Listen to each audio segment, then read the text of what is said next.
Welcome back to Postcards from Home. I'm your host, Eric Gill, and I'm joined by Alan Hayes. Alan, thanks for meeting us out here and bringing a couple horses. My pleasure. Tell us a little bit about, your over. We talked to your wife earlier in the show, gave us a history of the business, but tell us a little bit about what goes into bringing it, because folks probably don't realize they just show up on Sunday and think it's, it's probably, you guys probably get up a few hours early just to get here for this. Well, we do. The horses, they have to be fed, and we want to give them time to get fed, digest their food, and be ready to go. Then we have a grooming process where they get brushed and cleaned up so they look presentable, because horses sometimes kind of like kids. They like to lay down, roll, play in the mud, and get dirty. So, if they need a bath, they get a bath, they get groomed, and then we go through the saddling process, which you'll see, and the pads under the saddle and all, and then the head stall of whatever type of head mechanism. Sure, and then you got to get them in the trailer and bring them. We load them on the trailer, and then kind of driving over here. I don't get in no big hurry because I got a trailer load of horses, so we got about a 30-40 minute drive over here. Okay, so yeah, it probably started at least 2 hours probably before the first couple hours tour. Before we ever think about getting over here to do it right. Sure. Now, how many horses do you all have total? We keep about 12 to 15 horses. Okay. And now, is there a certain breed of horse that you guys use, or? I'm open to any type of horse as long as he's got the personality and is broken up and gentle enough to do what we need him to do. But I do prefer the quarter horse. He seems to work the best for me. Yeah. Over all the different breeds. And there's a variety of breeds of horses, and different breeds are kind of bred and work better at different things. Sure. But the quarter horse, he's kind of a good all-around horse. You can take him, make a trail riding horse out of him. You can go to the woods and work cattle on him. You can go to the rodeo arena and compete on him. He's just a good all-around type of horse. Yeah.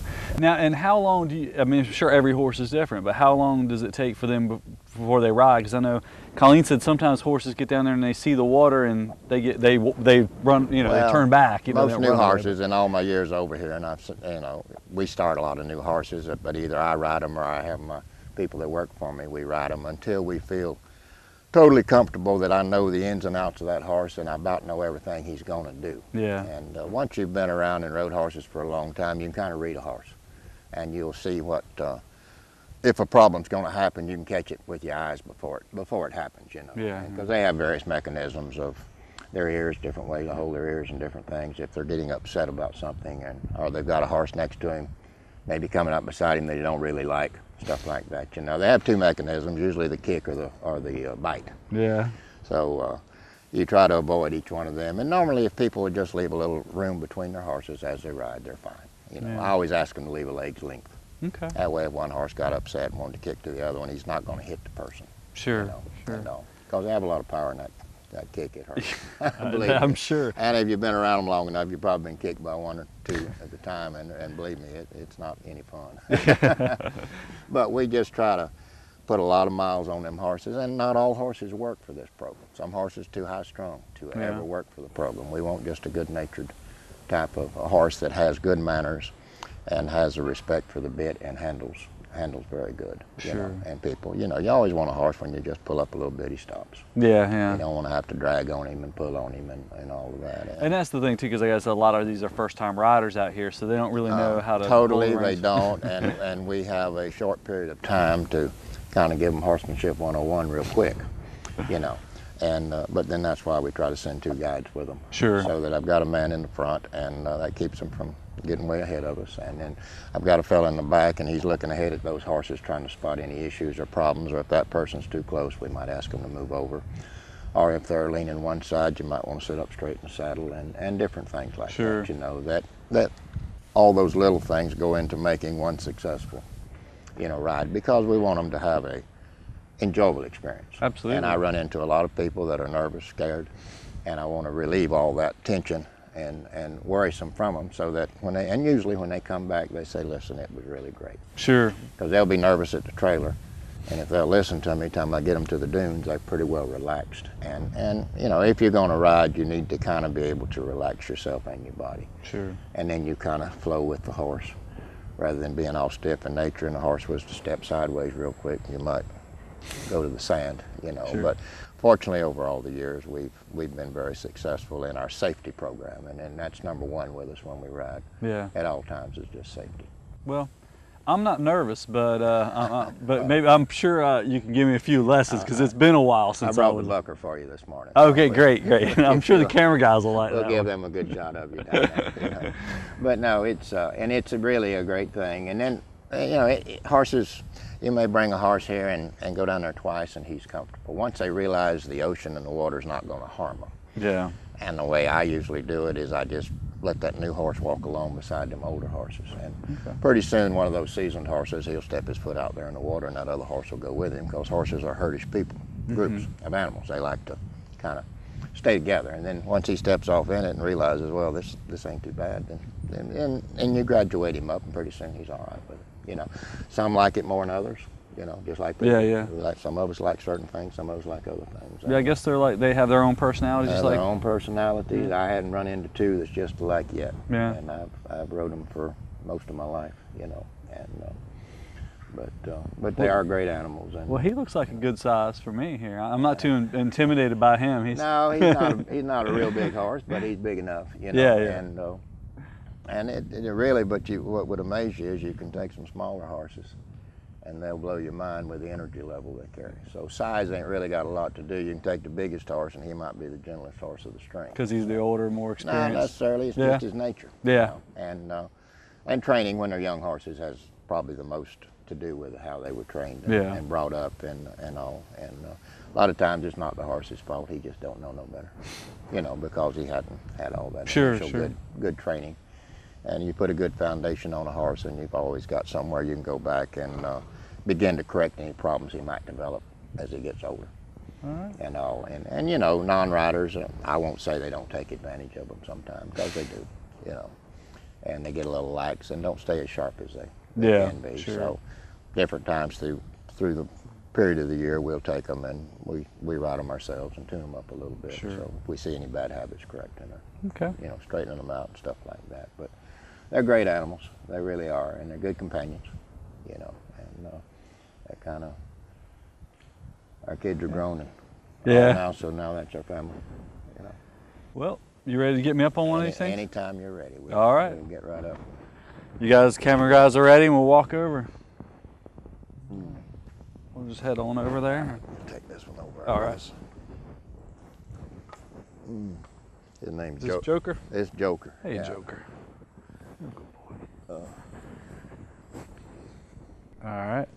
Well, Alan, is this the horse I'm going to be riding here? Yeah, so that's a little gelding. He's about Gelding? 12 years old, called Buddy. Buddy, okay. He's a pretty good little gentle type of horse. All right. And, Now, see, you brought me a step stool here to help me out, yeah, right? I tell you why we do that. Many people don't really know the art of mounting a horse, and they end up with their weight pulling the horse this way, and before we know it, we have sore backs and sore withers, which is this front area of the horse up in here. Oh, okay. So we do ask people if you'll just step Sure. right up to that top All right. step there, and we're going All to right. put our left foot in that stirrup. Put my left foot in the stirrup. And put your left hand on the horn. Left hand on and the- just kind of bounce yourself right up. There you go.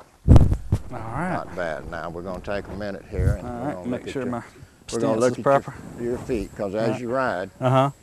I want you to try to keep your feet forward Okay. of your center line of your body. Okay. And for a couple of reasons. Number one, gives you better posture. You sit up straight. Okay. And you're kind of in the portion of the horse where you need to be riding. Okay. When our legs come Get back, back here, like this. we don't have any balance. And then all of a sudden we're over the front end of the horse, and that's not the end of the horse. we Sure. want to be over. So I'm gonna walk around the other side. Check Okay. check your stirrup out here. Am I doing all right? Your wife's smiling at me over there, I feel like. You look pretty good there.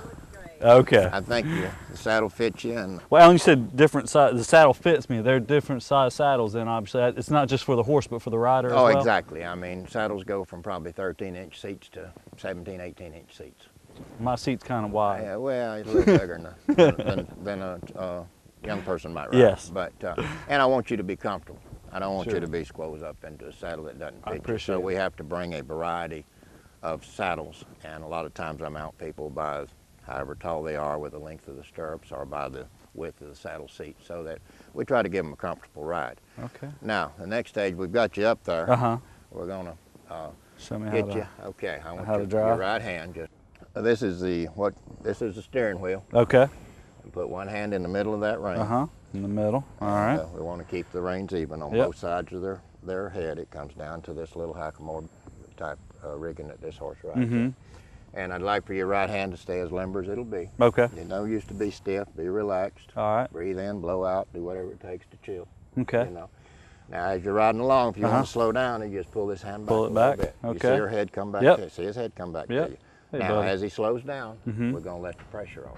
Okay. Because we've asked him to do something, we applied some pressure, and he did it. Okay. So we're going to reward him by relaxing him. Okay. See.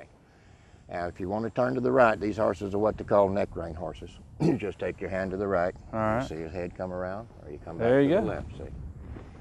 And that's about it. All right. It's like a Wii remote control. Yeah, totally. And, you know, we like to say they have power steering and power brakes, Yeah. which means they turn easy and they stop easy. So if you let me get on my horse, Yeah, then absolutely. we'll begin to get ready to go along here. All right. If you have any problems, just holler at me. We Okay. can answer it. I can solve anything. But I think you'll enjoy him. He's a good little horse. But you know, as you just lightly. Yeah. It's not any big. Nothing Yeah, like yeah, that. yeah. Just a light maneuver. You know, we don't ever like to pull on horses no more than we have to. 'Cause Yeah. There's an old saying among the old horse people that once you start pulling on them, you're pulling on them forever. So, and they'll respond to your legs a little bit. They move off of pressure. Okay. So you know, a lot of times if you want Yep. to go forward, you just give them a little squeeze. Okay. Yeah. Maybe a little cluck, a little kiss, stuff like that. And, oh, don't do it yet. No, You'll yeah. you'll be gone without Yeah, me. he is. And, He's ready to go. Have a good ride, and I'll see you when you get back. All right. Now they know this trail, right? They kind Yeah. Yeah. Like we do.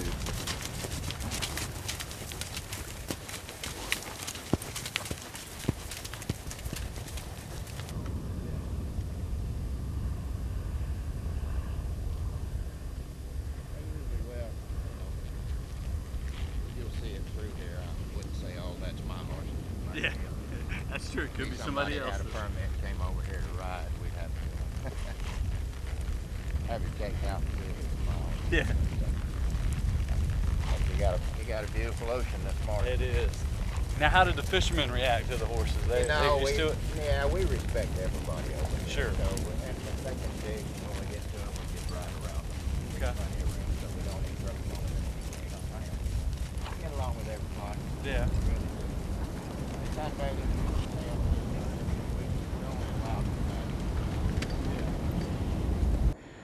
If you want to experience Hutchinson Island using the same mode of transportation as some of our earlier pioneers, be sure to reserve a spot on Tours on Horseback.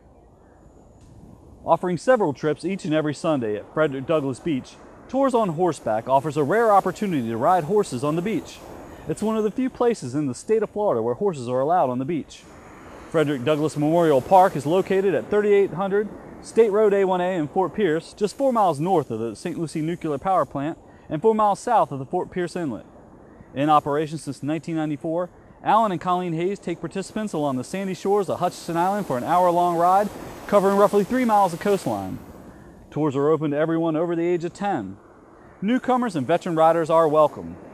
Tours are offered every Sunday at 10 a.m., 11 a.m., noon, 1:30 p.m., and 2:30 p.m. Plus sunset trips are also available. Reservations are required and admission is $35 per participant. You can also reserve rides for private parties or corporate functions. To find out more about Tours on Horseback, visit their website at beachtoursonhorseback.com or call the Hayeses at 772-468-0101. That's 468-0101. And if you have your own horse and you'd like to ride here at Frederick Douglass Beach, call the St. Lucie County Tourism Office to get a permit at 772-462-1539. That's 462-1539. That's all the time we have today, but if you'd like to see previously aired episodes of Postcards from Home, visit our website at stluciecode.gov/SLCTV and click on the Video on Demand link. I'm your host, Eric Gill, and for myself and the staff here, thanks for watching. We hope you'll tune in again next month as we continue to send out Postcards from Home.